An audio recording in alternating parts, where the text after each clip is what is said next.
memutuskan 1. Menolak pengaduan pengadu untuk seluruhnya.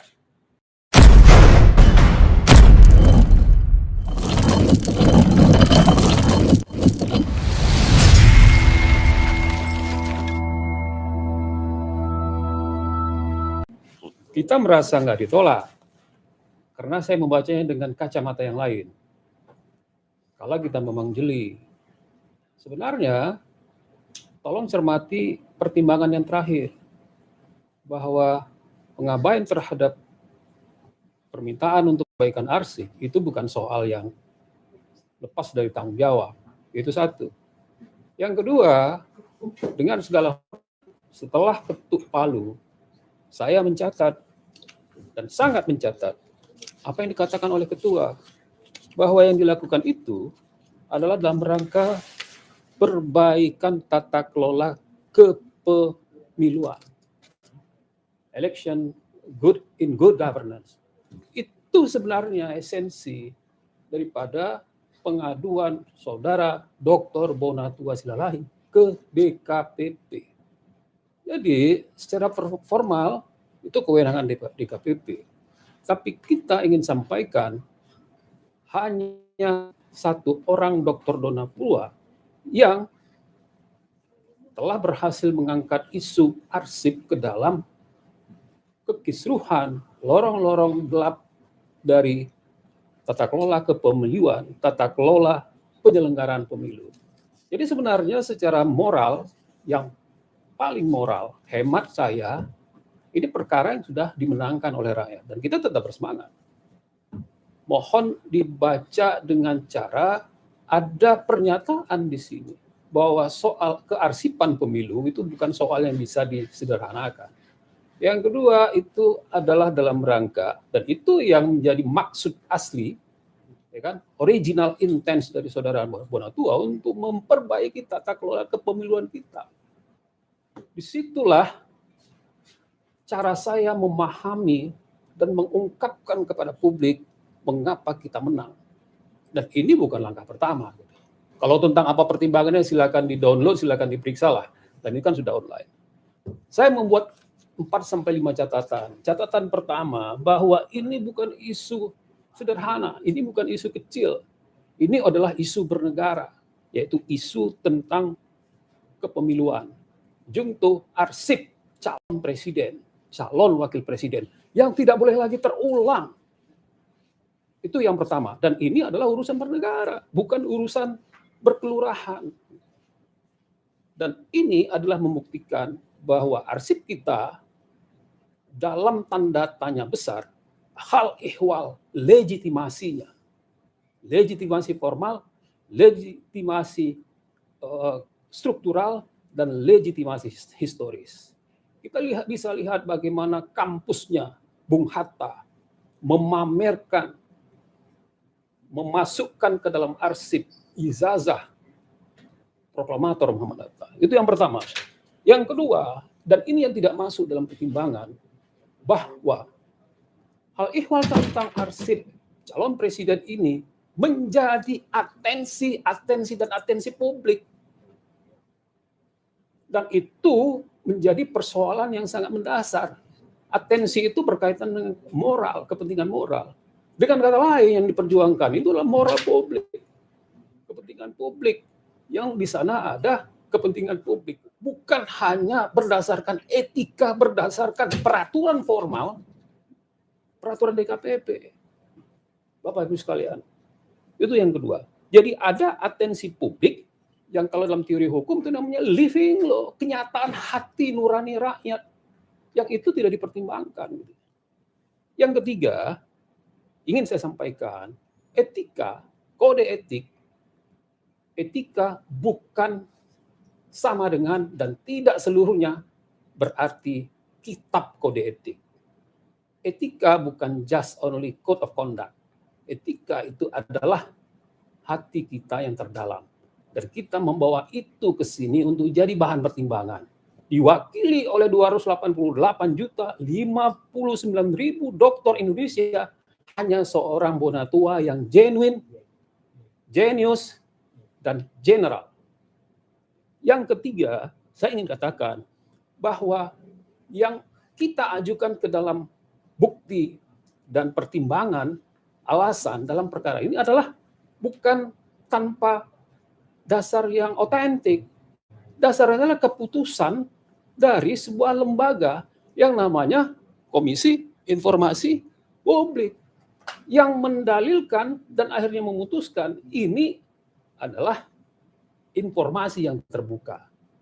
Dengan kata lain, ketika Bonatua, saudara Bonatua, klien saya membawa persoalan ini, mengadukan persoalan ini ke Komisi Informasi Publik, itu artinya ada sengketa. Ada sengketa itu artinya ada perbuatan. Adalah logis kalau ada sengketa berarti ada perbuatan. Kalau sengketa namanya berarti ada perbuatan yang dilanggar.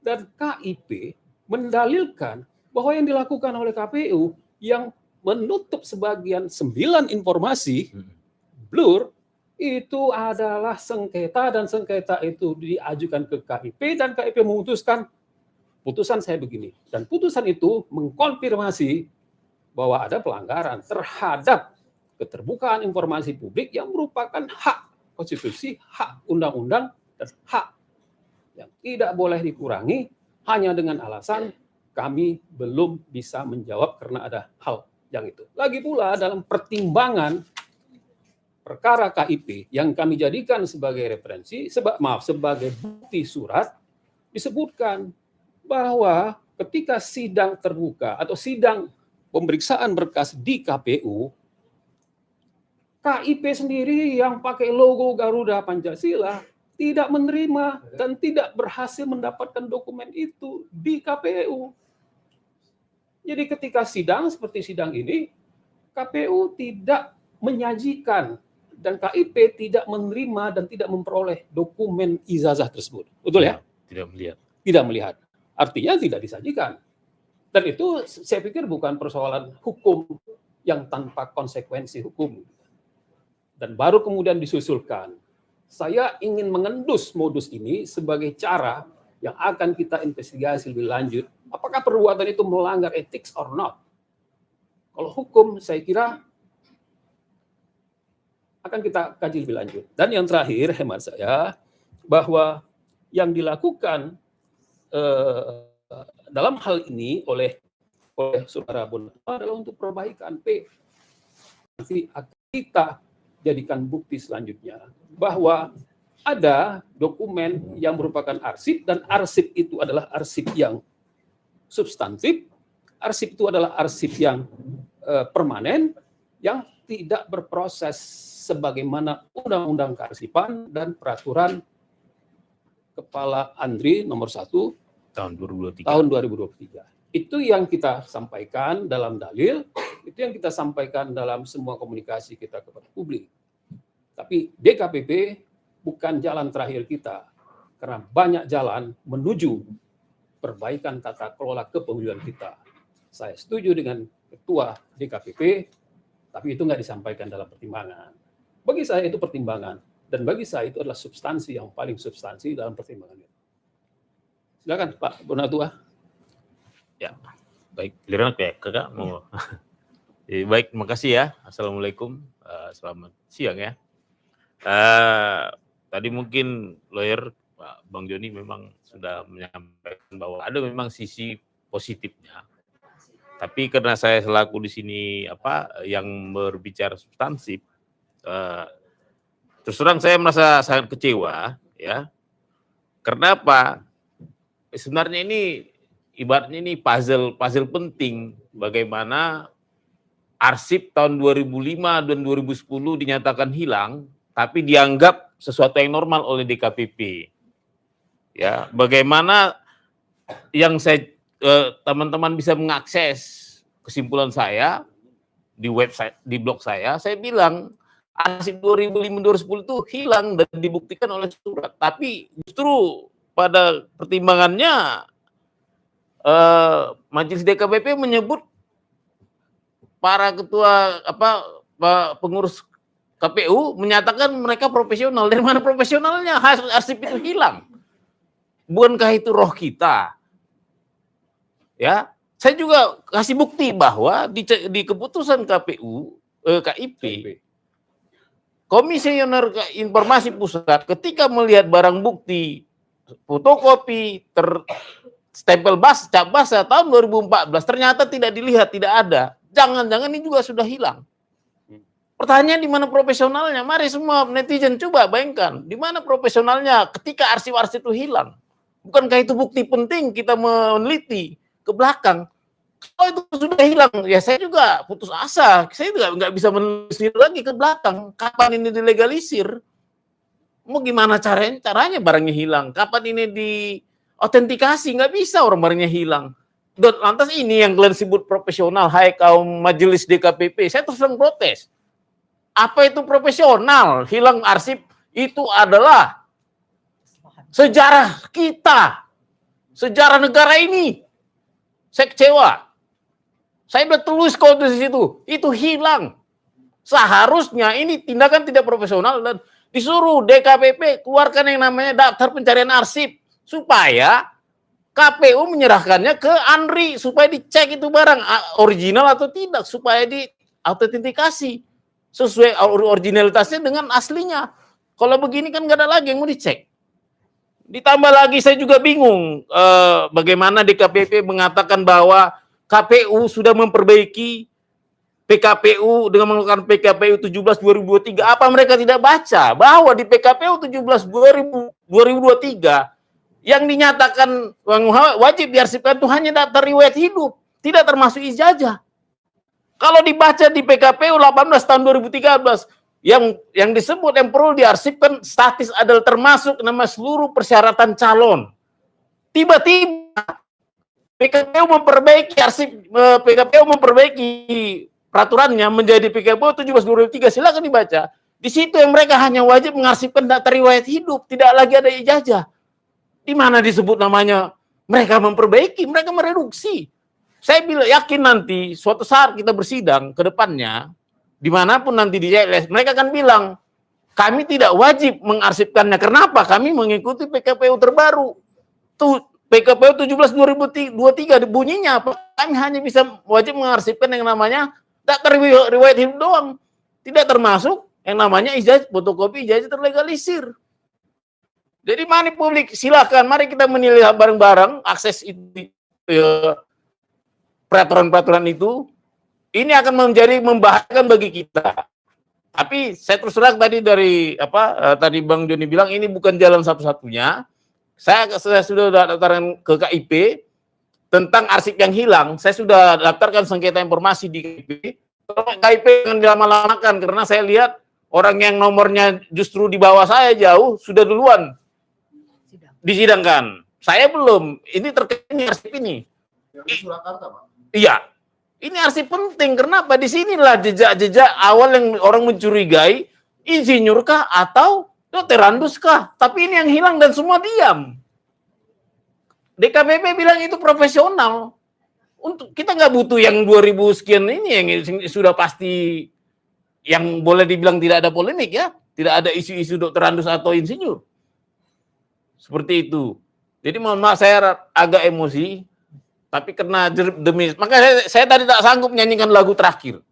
Padamu negeri. Bagaimana saya mau bilang padamu negeri ketika saya tidak boleh mewariskan anak-anak saya ijazah presidennya. Siapa yang mau begitu coba? Mau gimana coba? Publik mungkin bisa pikir gimana kita mau wariskan. Kalau misalnya kita orang, katakanlah kita gak usah warga DKI, warga Solo misalnya, pengen lihat fotokopi legalisir ijazah wali kotanya 2005 2010 nggak ada. Gimana coba? Mau jadi apa negara ini? Kita malu kepada Muhammad Malu. yang menunjukkan ijazahnya di Arsip Nasional Belanda. Iya, dan itu dinyatakan KPU profesional. Saya juga bingung. Profesional di mana? Seperti itu. Jadi mohonlah netizen, ya kita mari kita mungkin negara ini harus dinyatakan oleh publik. Bagaimana waktu itu publik terus terang waktu itu PKPU 723 tahun 2005 dicabut bukan karena saya tapi karena publik. Saya harap juga yang gini-gini nanti publik berturut serta selamatkan arsip kita. Arsip kita sudah hilang kok disebut 2005, 2010 dan dinyatakan profesional coba. Berarti kan nggak perlu lagi KPU mencari arsip itu kan begitu artinya kan sudah profesional, ngapain disuruh carinya lagi?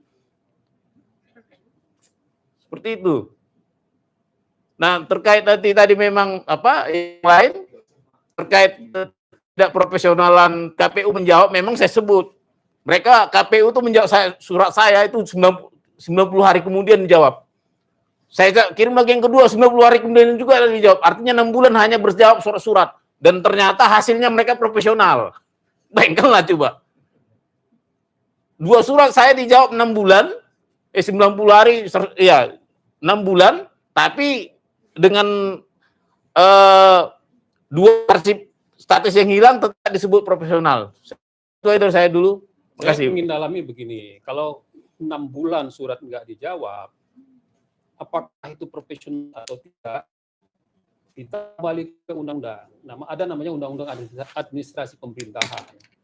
Itu jelas ketika dalam keadaan sengketa pun oleh pejabat publik, kita lakukan keberatan administratif. Itu nggak sampai seminggu wajib jawab. Kalau nggak dia jawab, naikkan ke atasan. Halo, 6 bulan. Nah, ini yang harus menjadi jalan-jalan berliku kita ke depan untuk memperbaiki tata kelola kepemiluan kita. Dan ini adalah, ya, saya kira Pak Bonatua, saya kenal orangnya, dia nggak kapok kok. Dia akan melakukan langkah-langkah kemana-mana lagi, mungkin termasuk ke sini. Saya sudah bisa bayangkan bagaimana dia akan menguji apakah profesional atau tidak ketika ada substansi PKPU nomor 17 tahun 2023 yang downgrade secara substantif. Tidak harus ijazah lengkap itu menjadi arsip yang diarsipkan di ANDRI sebagai arsip nasional yang berdasarkan undang-undang. Padahal puluhan tahun yang lalu Bung Hatta sudah mengarsipkan ijazahnya di negeri tempat dia bersekolah. Ini adalah jalan-jalan indah kita untuk berpanorama menuju pemandangan yang lebih baik, lebih indah adalah tata kelola kepemiluan kita yang lebih baik sebagai warisan untuk negeri ini. Dan yang kedua, dan ini yang tidak juga boleh kita lupakan, adalah kalau Pak Presiden Prabowo mengatakan kita akan menyelamatkan national interest, Bapak Presiden Prabowo, national interest itu bukan cuma minyak, air, hutan, laut, dan sawit yang ada menjadi sumber daya alam dan energi bangsa Indonesia sebagai harta kekayaan bangsa kita. National system pemilu yang baik, penyelenggaraan pemerintahan yang baik. Jadi Bapak Presiden, national interest kita adalah sistem politik kepemiluan kita yang baik, baik, dan baik. Dan jangan lupa Bapak Presiden, bahwa national interest kita yang baik, tata kelola kepemiluan kita yang baik, akan mendatangkan investor-investor yang bergizi membangun negeri ini, karena yang namanya kepercayaan publik, kepercayaan investor juga, dan bahkan penting, paling penting adalah kepercayaan kepada sistem politik, ekonomi, dan tegaknya hukum di negeri yang Bapak sedang awal sederhana dari rakyat untuk saya di sini datang untuk Ito Bonatua dan juga teman saya sesama lawyer Pak Joni. Di sini secara selintas saya bingung ya, kok yang hadir cuman mereka, mana yang lain? Orang-orang yang quote unquote dibayar dan digaji negara. Ini kan momen penting. Kenapa mereka tidak hadir? Apakah menurut mereka ini tidak terlalu penting gitu? Jadi saya mengimbau ya kepada DPR, pilihlah komisioner lembaga negara yang bertanggung jawab, punya etika, punya moral, dan punya integritas. Artinya kita semua bersatu bukan untuk siapa-siapa, untuk memperbaiki Indonesia, untuk memperbaiki anak-anak kita. Dan sekali lagi, saya ingin mengutip Jenderal Sudirman, Bapak Ibu semua, kejahatan akan menang bila orang-orang benar tidak melakukan apa-apa. Kami percaya Dr. Bonatua dan Bang Joni adalah bagian orang-orang benar yang sudah melakukan sesuatu. Bagaimana dengan kita semua? Ayo, mari kita perbaiki Indonesia sesuai dengan kapasitas dan kemampuan kita masing-masing. Tuhan memberkati kita. Terima kasih. Kalau ada pertanyaan? Bu Mercy dan Pak Bona, ada tanggapan nggak bagaimana sepertinya DKPP menyatakan orang-orang yang sudah berhenti atau sudah pensiun dari jabatannya tidak bisa diminta lagi pertanggungjawaban. Kira-kira gimana itu, Pak? Tanggapan soal itu? Saya, Iya. kalau aku sih, saya bilang mungkin orangnya sudah tidak menjabat, tapi jabatannya kan masih ada. Jabatannya itu harus bertanggung jawab, bukan orangnya. Jadi tadi itu alasan itu klise-klise doang. Orangnya berganti, tapi tetap ketua KPU tetap ada, anggota KPU tetap ada. Seharusnya yang bertanggung jawab itu ketua KPU sebagai ketua KPU ya, seperti itu. Meskipun di KPP bilang yang dikenakan adalah personalnya kan. Nah, tapi saya rasa tidak tepat juga lah dalam bernegara seakan-akan jabatan itu hanya untuk saat ini saja, gitulah menurut saya. Ya, sepakat. Artinya gini, seharusnya siapapun yang mengemban posisi itu, jabatan itu, dia mengemban dosa-dosa sebelumnya gitu loh.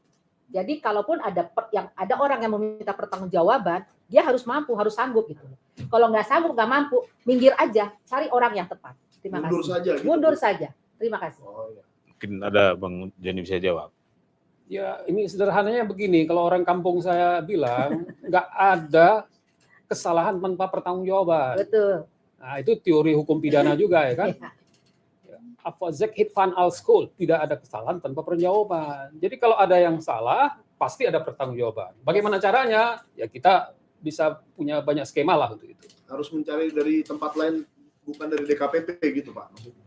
Oh, banyak hal itu bisa sudah dilakukan. Sebenarnya putusan KIP itu, kalau kita mencermati dan membacanya dengan cara yang lain, dengan kuadran analisis yang clear, banyak yang bisa menjadi inspirasi bahkan perintah untuk perbaikan. Sistem administrasi kearsipan atau tata kelola kearsipan, undang-undang kearsipan itu tidak boleh tersingkir dari rezim undang-undang kepemiluan. Iya, betul. Yang namanya undang-undang administrasi pemerintahan itu tidak boleh menegasikan undang-undang kearsipan. Betul. Dan undang-undang kearsipan itu bukan buatan untuk kampung Republik Indonesia aja, itu adalah seluruh rezim hukum global. Karena itu undang-undang kearsipan itu dalam rancangan undang-undang sekarang tentang pemilu itu harus menjadi bagian yang dipertimbangkan, menjadi konsideran, termasuk juga dalam tata cara pemeriksaan terhadap ijazah calon presiden dan atau wakil presiden. Jangan itu menjadi hanya disederhanakan di ujung menjadi cuma riwayat hidup. Saya dengar juga Prof. Denny mengatakan PP 17 peraturan KPU nomor 17 tahun 2023 itu juga mendowngrade substansi yang ijazah SMA tidak harus ada Kalau ada ijazah sarjana. kalau ada. Ini kan artinya downgrade dari sisi substansi, materi muatan. Peraturan KPU nomor 17 tahun 2023. Kalau kita pakai teori yang lain, ini adalah penyamaran kepentingan untuk siapa. Jadi ada goal, ada tiang gawang yang harus goal, dibuatlah peraturan KPU nomor 17 tahun 2023 ini. Jadi peraturan KPU nomor 17 tahun 2023 itu harus dibatalkan dengan pasal-pasal tertentu. Dan hemat saya, kita harus melakukan judicial review terhadap peraturan KPU nomor 17 tahun 2023. Dan di balik itu, peraturan KPU itu berarti ada yang namanya kepentingan. Kalau pakai teori hukumnya Nonet, itu yang namanya ada yang sedang menitipkan kepentingan di dalam peraturan KPU. 17 tahun 2023. Pertanyaannya, sejauh mana independensi KPU? Sejauh mana ini merupakan absorpsi kepentingan tertentu? Kalau begitu, apakah pembuatan peraturan KPU 17 tahun 2023 itu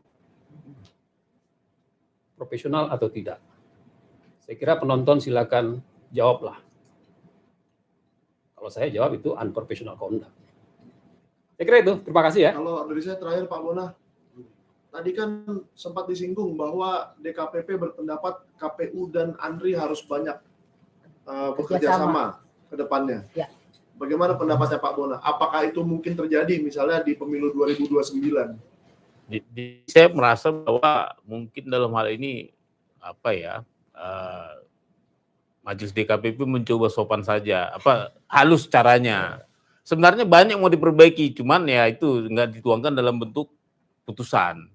Memang jujur saja kita juga etik ya di sini ya, mungkin karena kita terkait etik tidak dikabulkan, tapi ada rekomendasi-rekomendasi untuk perbaikan arsip tadi.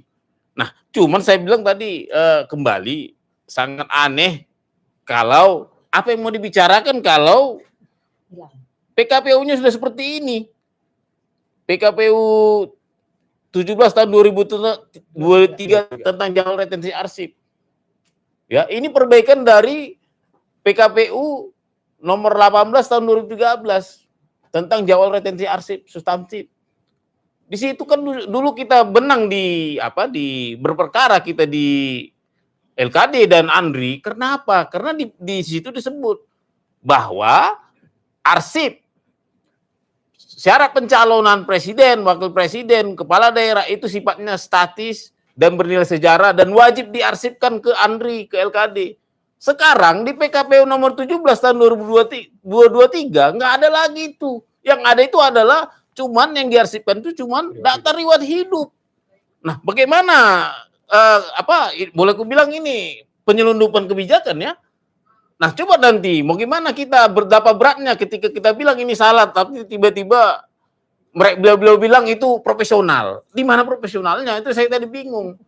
Ini akan memberatkan kita ke belakangnya pasti. Karena ini akan dipakai selalu di mana-mana nanti pakai ini.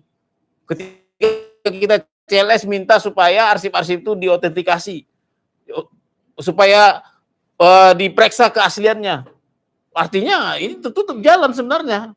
Saya berpikir ini hanya satu-satunya jalan kita bisa memeriksa apakah ijazah beliau itu autentik atau tidak. Cuman PKPU ini. Ternyata PKPU ini bilang sudah merubah yang tahun 2013, arsip 2025-2010 hilang, ya berarti nggak perlu dicari lagi. Orang nggak diminta. Kan begitu kan Bang artinya? Ya, jadi kalau menurut saya yang tepat itu bukan kerjasama. Yang tepat itu adalah KPU patuh kepada Undang-Undang Kearsipan dan tata kelola kearsipan yang dibuat oleh Andri. Jadi bukan kerjasama. Kalau kerjasama kan ya, you suka, gue suka, kita buat suka-suka. Itu kan nggak bisa. Ini nggak bisa suka-suka. KPU harus patuh kepada Undang-Undang Kearsipan. Dan sesuai Undang-Undang Kearsipan, ini adalah arsip permanen. Ini adalah arsip esensial. Ini adalah arsip yang tidak boleh hilang. Kalau hilang, ini harus segera dibuat oleh Andri DPA, Daftar Pencarian Arsip. Dan itu adalah perintah undang-undang. Jadi KPU jangan merasa tinggi sebenang, dia harus patuh kepada Undang-Undang Kearsipan. Sekian dari saya. Jadi nampaknya memang kita berharap sebenarnya harapan terakhir kita itu ada pada Andri. Sebenarnya posisi Andri itu pembina dalam hal kearsipan ini. Posisi dia jauh lebih tinggi daripada KPU dan badan lembaga lain. Kenapa? Dia bisa berwenang walaupun secara pasif meminta itu arsip. Karena mengingat setiap ada arsip yang hilang itu bisa dipidana 20 tahun, 10 tahun. Nah, jadi dalam hal ini ya kita berharaplah Andri ya jemput bola lah, jangan mau kerjasama dengan badan publik yang tidak mau memberikan arsipnya. Itu tanda kutip nanti tuh bagaimana coba dia tidak ngasih barangnya tiba-tiba bekerja sama. Maksudnya nggak ngerti juga kita. Kerja sama yang bagaimana maksudnya ini. Seharusnya kan dia bilang, lu KPU lu salah, arsip lu harus lu serahkan. Iya. Ya, ya. Nah ya kan. Gua nggak mau tahu ini KPU. Lu buat kayak peraturan baru yang mengamankan lu. Gua lihat itu seharusnya adalah MOU kita tahun 2013. Bukan MOU kita yang lu rubah jadi tahun 2023. Seakan-akan lu nggak perlu nyetorkan arsip itu. Nah, kenyataannya kan begini. Seperti itu. Jadi dalam kerangka rezim undang-undang kearsipan, Andri harus tampil terdepan. Ya kan? Andri harus minta arsip esensial, arsip permanen untuk menyelamatkan arsip electoral system tata kelola kepemilikan kita. Itu adalah perintah undang-undang. Jadi KPU boleh aja menjadi top eksekutif penyelenggaraan pemilu, tetapi untuk hal ihwal kearsipan, KPU harus patuh kepada undang-undang kearsipan dan pembinaannya adalah Andri, bukan kerjasama. Sebenarnya nggak ada itu dasar hukumnya MOU antara lembaga negara dengan lembaga negara kok. Ya. Ya kan? Ya. Mestinya mereka melaksanakan undang-undang. Kalau MOU bisa mengeliminir peraturan perundang-undangan. Jadi hemat saya, kita harus kembalikan kepada undang-undang. Dan kami akan datangi kantor Andri. Terima kasih. Mungkin ada sedikit update Ya, tentang kasus Petun ya. oke. Sidang Petun. Iya. Itu saya bisa pamit dulu. Oh ya, Oke. siap. Ah. Nggak apa-apa sih, aja. Oh, iya. Iya. Nggak Ini ada sih. update doang tentang apa? Ini Besok salah sidangnya ya? satu- Ini salah satu penasehat Oh, saya di luar sidang. Ah, iya.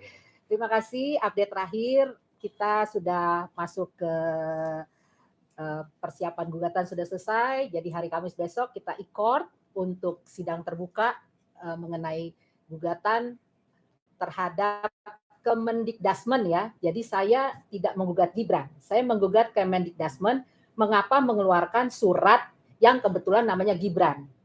Gitu loh. Ya, itu diklarifikasi. Dan semoga gugatan ini bisa berhasil. Karena memang secara fakta, secara bukti sudah terlalu banyak kesalahan dari surat keterangan dari Kemendikbud ini gitu.